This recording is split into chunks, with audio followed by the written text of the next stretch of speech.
அதிமுக தலைமை அலுவலகத்தில் கோலாகலமாக நடைபெற்ற புரட்சித் தலைவி அம்மாவின் 77வது பிறந்தநாள் விழா கொண்டாட்டம். தலைமை கழக அலுவலகத்திற்கு வருகை தந்த பொதுச் செயலாளர் எடப்பாடி கே பழனிசாமிக்கு தொண்டர்கள் உற்சாக வரவேற்பு.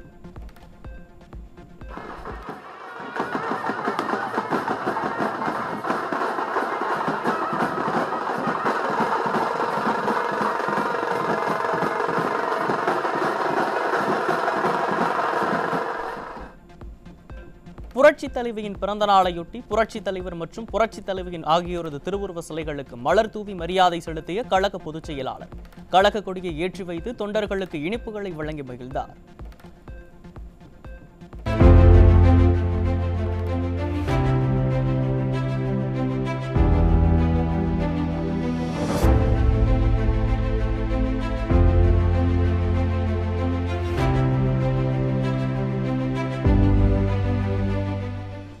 புரட்சித் தலைவியின் 77வது பிறந்த நாளை முன்னிட்டு தலைமை கழக அலுவலகத்தில் 77 கிலோ எடையுடைய கேக் வெட்டி கொண்டாட்டம்.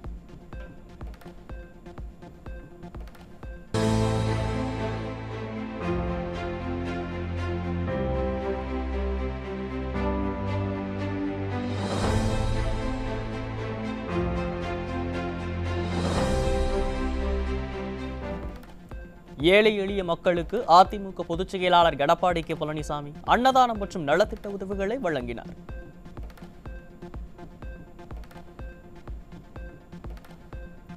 புரட்சி தலைவி அம்மாவின் பிறந்த நாளை முன்னிட்டு தலைமை கழக அலுவலகத்தில் மாபெரும் மருத்துவ முகாம் நடைபெற்றது. மருத்துவ முகாமை அதிமுக பொதுச் செயலாளர் எடப்பாடி கே பழனிசாமி பார்வையிட்டார்.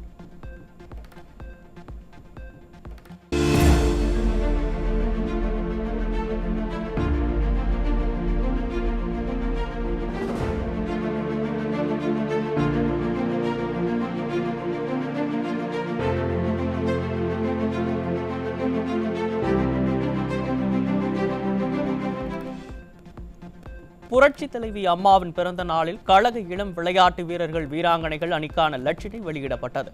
லட்சணையை வெளியிட்ட கழக பொதுச் செயலாளர் மத நல்லிணக்கத்தை உருவாக்கவே விளையாட்டு வீரர்களுக்கான அணி உருவாக்கப்பட்டதாக தெரிவித்தார்.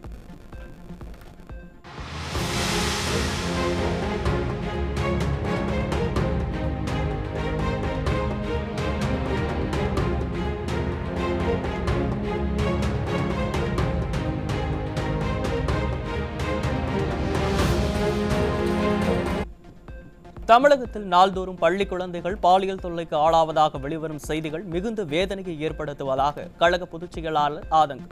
ஸ்டாலின் ஆட்சியில் சிறுமி முதல் மூதாட்டி வரை யாருக்கும் பாதுகாப்பு இல்லை எனவும் விமர்சனம். பத்திரிகையிலும் தொலைக்காட்சியிலும் இருந்த செய்தி மிகுந்த வேதனையும் அதிர்ச்சியும் அளிக்கின்றது. எங்கே பார்த்தாலும் பாலியல் வன்கொடுமைக்கு பெண்கள் ஆளாவது ஒரு கொடூரமாக பார்க்கப்படுகிறது. இன்றைக்கு ஊடகம் பத்திரிகையிலும் அவ்வப்போது வெளியிடுகின்ற செய்தி இன்றைக்கு தாம் பெற்றெடுத்த குழந்தைகளை பள்ளிக்கு அனுப்புகின்ற பொழுது அந்த பள்ளியிலே நடைபெறுகின்ற சம்பவங்கள் பெற்றோர்களுக்கு அதிர்ச்சி அளிக்கின்றன. வேலையே பயிரை மேய்வதை போல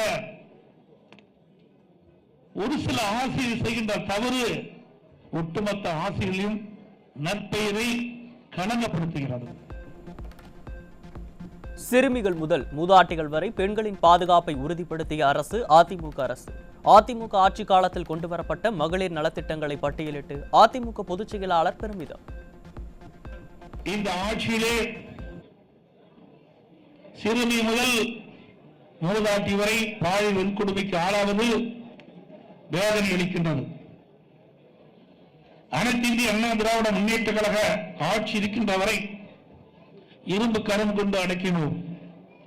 இப்படிப்பட்ட செயலில் ஈடுபடுகிறவர்களுக்கு கடுமையான நடவடிக்கை எடுப்போம். அதனால் சிறுமி முதல் மூதாட்டி வரை பாதுகாக்கப்பட்டார்கள். பெண்கள் பாதுகாப்பாக இருந்த மாநிலம் என்ற பெயரை நாம் எடுத்தோம். தலைமை கழக அலுவலகத்தில் நடைபெற்ற புரட்சித் தலைவி அம்மாவின் பிறந்தநாள் விழாவில் தலைமை நிலைய செயலாளர் SP வேலுமணி உள்ளிட்ட கழக மூத்த நிர்வாகிகள் பங்கேற்றனர். புரட்சித் தலைவி அம்மாவின் திருவுருவ சிலைக்கு மலர் தூவி மரியாதை செலுத்தினர். திருப்பத்தூர் மாவட்டம் வாணியம்பாடி அருகே அரசு பள்ளியில் 6 மாணவிகளில் பாலியல் சீண்டலில் ஈடுபட்ட ஆங்கில ஆசிரியர் போக்சோவில் சிக்கினார். வெற்றி விளம்பரங்களை மட்டுமே செய்து வரும் ஸ்டாலின் ஆட்சியில் பாலியல் தொல்லை அதிகரிப்பதால் மாணவிகளை பள்ளிக்கு அனுப்பவே அச்சமாக இருப்பதாக பெற்றோர்கள் வேதனை. மயிலாடுதுறை மாவட்டம் சீர்காழி அருகே 3.5 வயது குழந்தையை பாலியல் வன்கொடுமை செய்து தலையில் கல்லை போட்டு கொள்ளை முயன்ற 16 வயது சிறுவன் சிக்கினார். தொடர்ந்து இத்தகைய கொடூர சம்பவங்களில் சிறுவர்கள் ஈடுபடுவது ஸ்டாலின் ஆட்சியில் தமிழகம் எவ்வளவு சீரழிந்திருக்கிறது என்பதை எடுத்துரைக்கிறது. புதுக்கோட்டை மாவட்டம் விராலிமலை அருகே 17 வயது சிறுமியை திருமணம் செய்து கர்ப்பமாக்கிய வழக்கில் 4 பேர் சிக்கினர். வட மாநிலங்களைப் போல தமிழகத்தில் குழந்தை திருமணம் அதிகரித்து வரும் நிலையில் குடும்ப ஆட்சி செய்யும் ஸ்டாலின் அப்பா என வசனம் பேசி ஏமாற்றி வருவதாக மக்கள் ஆதங்கம்.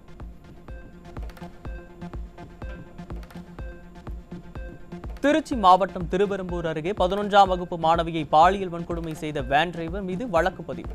பெண்களுக்கு பாதுகாப்பில்லாத மாநிலமாக தமிழகத்தை மாற்றத்தான் திராவிட மாடல் கூட்டம் ஆட்சிக்கு வந்ததா என பொதுமக்கள் கேள்வி. தூத்துக்குடி மாவட்டம் ஸ்ரீவைகுண்டம் அருகே 8ஆம் வகுப்பு பள்ளி மாணவிக்கு பாலியல் தொல்லை கொடுத்த அறிவியல் ஆசிரியர் மீது போக்சோ வழக்கு பதிவு. திமுக ஆட்சியில் தினந்தோறும் அரங்கேறும் பாலியல் அச்சுறுத்தல்களால் மாணவிகள் பள்ளிக்கு செல்லவே அச்சப்படும் நிலை உள்ளதாக பெற்றோர்கள் வேதனை.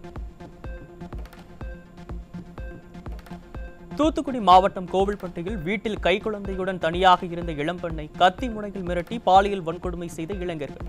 ஸ்டாலினின் திமுக ஆட்சியில் பெண்கள் வீட்டில் கூட தனியாக இருக்க முடியாத அவல நிலை உள்ளதாக மக்கள் குற்றச்சாட்டு.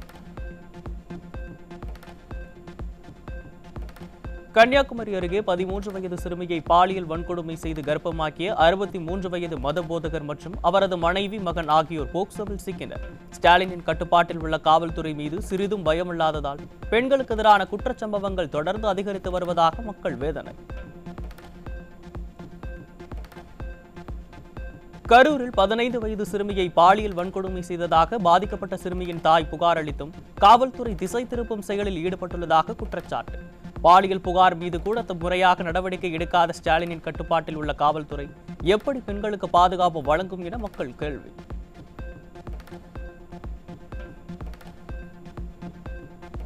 சென்னை புளியந்தோப்பில் வீட்டில் இருந்த 7 வயது சிறுமிக்கு பாலியல் தொல்லை கொடுத்த 65 வயது முதியவர் போக்சோவில் சிக்கினார். தமிழகத்தில் தினந்தோறும் அரங்கேறி வரும் சிறுமிகளுக்கு எதிரான குற்றச்சம்பவங்களை திராவிட மாடல் ஸ்டாலின் கண்டுகொள்ளாமல் இருப்பது ஏன் என மக்கள் கேள்வி.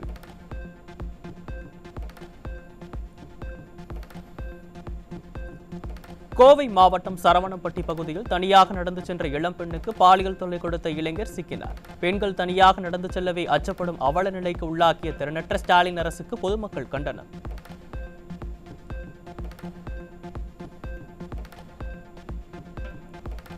தமிழகத்தில் தற்போது குழந்தைகளுக்கு எதிரான குற்றங்கள் அதிகரித்து வருவதாக சென்னை உயர்நீதிமன்றம் குற்றச்சாட்டு. தமிழகத்தில் மாநில குழந்தைகள் உரிமைகள் பாதுகாப்பு ஆணையத்தில் காலியாக உள்ள பதவிகளை நிரப்ப என தமிழக அரசுக்கு சென்னை உயர்நீதிமன்றம் உத்தரவு.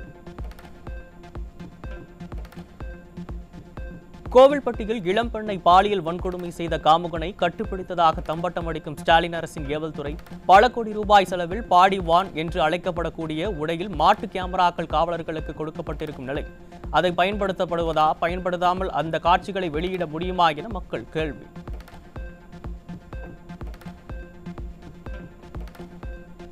கோவை மாவட்டம் மேட்டுப்பாளையம் அருகே மலை கிராமத்தில் சாலை வசதி இல்லாததால் உயிரிழந்தவரின் உடலை 3 கிலோமீட்டர் வரை டோலி கட்டி சுமந்து சென்ற பொதுமக்கள். விடியா திமுக அரசிடம் பலமுறை கோரிக்கை வைத்தும் சாலை வசதி செய்து கொடுக்கப்படவில்லை என மலை கிராம மக்கள் வேதனை.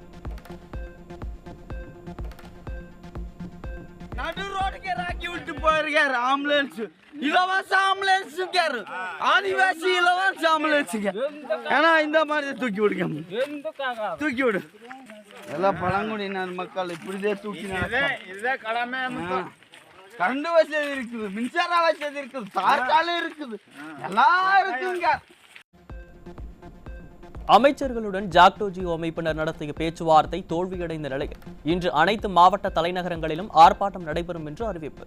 ஸ்டாலின் அரசை கண்டித்து நடைபெறும் இந்த போராட்டத்தில் 11 லட்சம் பேர் அரசு ஊழியர்கள் ஆசிரியர்கள் ஈடுபட இருப்பதாக ஜாக்டோ ஜியோ அமைப்பினர் தகவல்.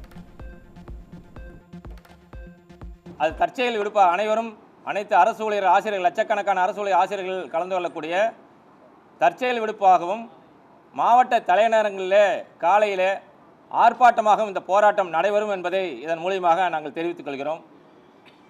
ஆகவே மேலும் இந்த போராட்டத்தை முன்னெடுத்து செல்வதற்கு முன்பாக இந்த அரசாங்கம் உடனடியாக இந்த கோரிக்கைகள் குறித்து நிறைவேற்ற வேண்டும் என்று இந்த அறிக்கையின் வாயிலாக தெரிவித்துக் கொள்கின்றோம். திண்டுக்கல் மாவட்டம் பழனியில் மறைத்து வைக்கப்பட்டிருந்த 3 கிலோ கஞ்சா பிடிபட்டது. ஸ்டாலின் கட்டுப்பாட்டில் உள்ள காவல்துறை போதைப் பொருட்களை கட்டுப்படுத்த முடியாமல் திணறி வருவதாக மக்கள் குற்றச்சாட்டு. சென்னையை அடுத்த தாம்பரம் பகுதியில் கஞ்சா கடத்திய 7 பேர் 14 கிலோ கஞ்சாவுடன் சிக்கினர். திமுக ஆட்சியில் ஸ்டாலின் கட்டுப்பாட்டில் உள்ள காவல்துறை மீது சிறிதும் பயமில்லாததால் போதைப் பொருட்கள் நடமாட்டம் அதிகரித்து வருவதாக மக்கள் வேதனை. தேர்தல் வாக்குறுதியை நிறைவேற்றாத திமுக அரசை கண்டித்து ஜாக்டோ ஜியோ இன்று ஆர்ப்பாட்டம். மாவட்ட தலைநகரங்களில் ஆர்ப்பாட்டம் நடைபெறும் என ஜாக்டோ ஜியோ ஒருங்கிணைப்பாளர் அறிவிப்பு.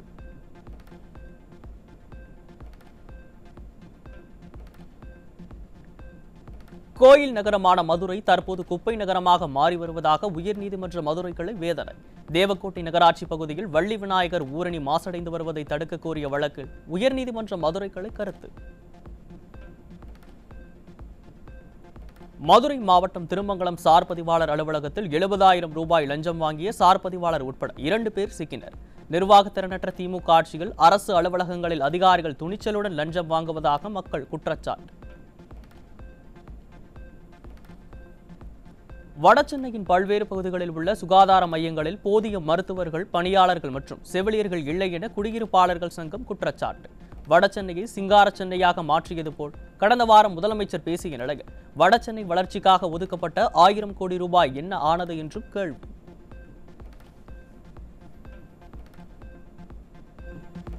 தமிழ்நாடு முழுவதும் துணை சுகாதார நிலையங்களில் 3500க்கும் மேற்பட்ட கிராம சுகாதார செவிலியர் பணியிடங்கள் காலியாக உள்ளதாக அதிர்ச்சி தகவல். காலி பணியிடங்களை முறையாக நிரப்பாததால் ஒரு செவிலியர் 3 முதல் 5 மையங்களை கவனிக்க வேண்டிய நிலை ஏற்பட்டுள்ளது. வங்கதேசத்தில் விமானப்படை தளத்தில் 2000க்கும் மேற்பட்ட பொதுமக்கள் கற்களை வீசி தாக்குதல் நடத்தியதால் கலவரத்தை கட்டுப்படுத்த விமானப்படை அதிகாரிகள் நடத்திய துப்பாக்கிச் சூட்டில் ஒருவர் மரணம்.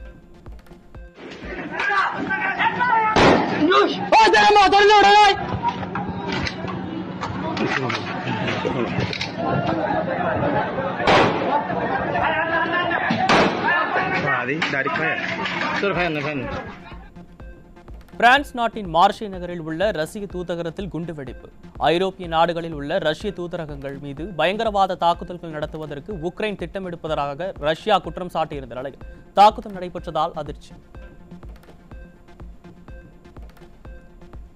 அமெரிக்காவின் சர்வதேச மேம்பாட்டு நிறுவனத்தில் பணிபுரியும் 1600 ஊழியர்களை பணி நீக்கம் செய்த அமெரிக்க அரசு.